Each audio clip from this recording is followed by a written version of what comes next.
Hey, is it cold water or warm water? Does it matter? Room temperature. Room temperature. Okay. I'll tell you, just because you just touched that topic, is cold water is not the good thing. It's not a good thing at all. Really? And I'm literally going to correlate it to the same example that I used before, like the car. So it's like, imagine your car is just like overheated. You've been driving for like 3 hours, and then out of nowhere, you just put something cold into it. It's going to literally steam up, you know, like let's say on the engine. On the engine, you're just pouring like water on there or something like that. It's literally going to steam up because it's so hot. That's how our body temperature is. So if you're in the morning, if you're just getting out of bed and you're drinking cold water, it's going to cause so much trouble to your digestive system, to your flow, like your blood flow, everything. Because it's Really? like, it's going to shock. Yeah.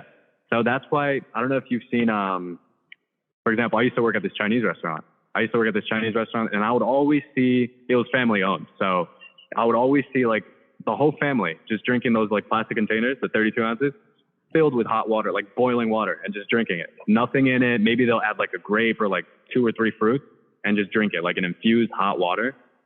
And they would be active. They would be good. They wouldn't have any problems with nothing. Like, you know, and then I asked them, I was just like, what's the benefit of it?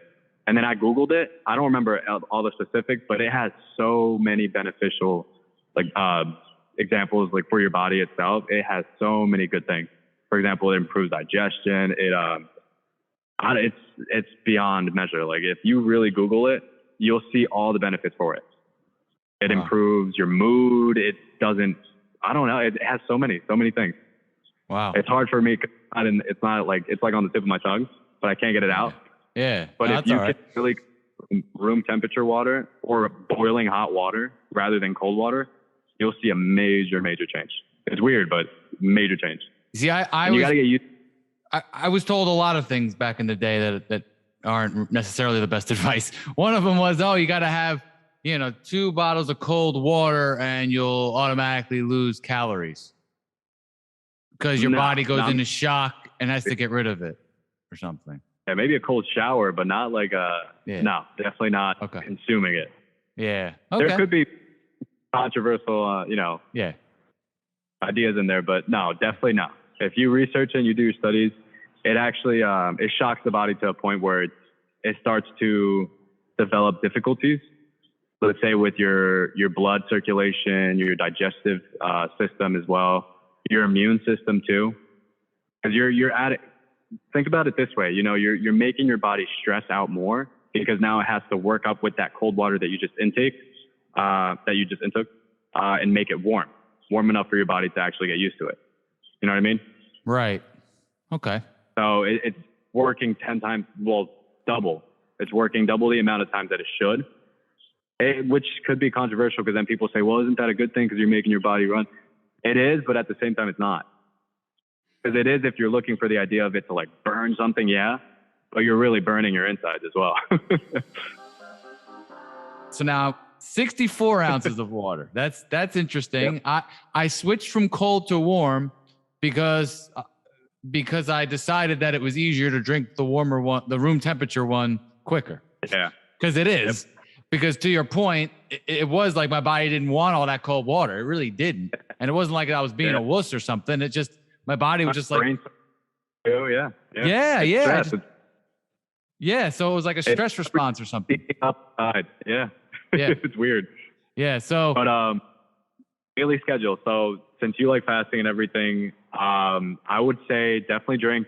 You can stick to the 32 and just gradually, get to that point of 64. But if you want to try the 64, you're going to be bloated a little bit, but you also have to be careful with your electrolytes. So me, I'm used to intaking almost like 2 gallons of water a day, but then I also correlate it with exercise. I'm also consuming fruit. Like for example, I have this is like 32 ounces. I already drank a little bit and I've had like 3 or 4 of these. So, most people only have like 1 or maybe have like half of that.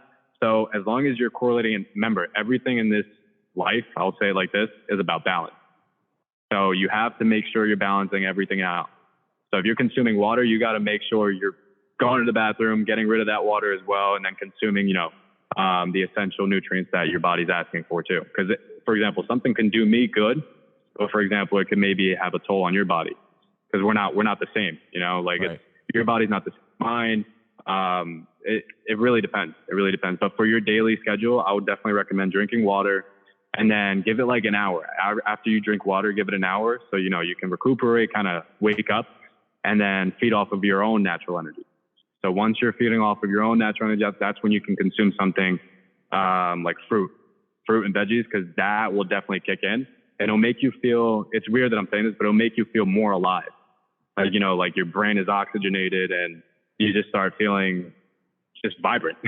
That's really like weird. The fruit itself. I was about to say, what, more alive? Yeah, because it's... Yeah, literally, yeah. You know what? Some days I really do have 64 ounces of water. I haven't thought about whether my... Some days I just see like these water bottles. I'm like, my house is pretty clean usually, but sometimes I just see the water bottle. Like, get down all the water.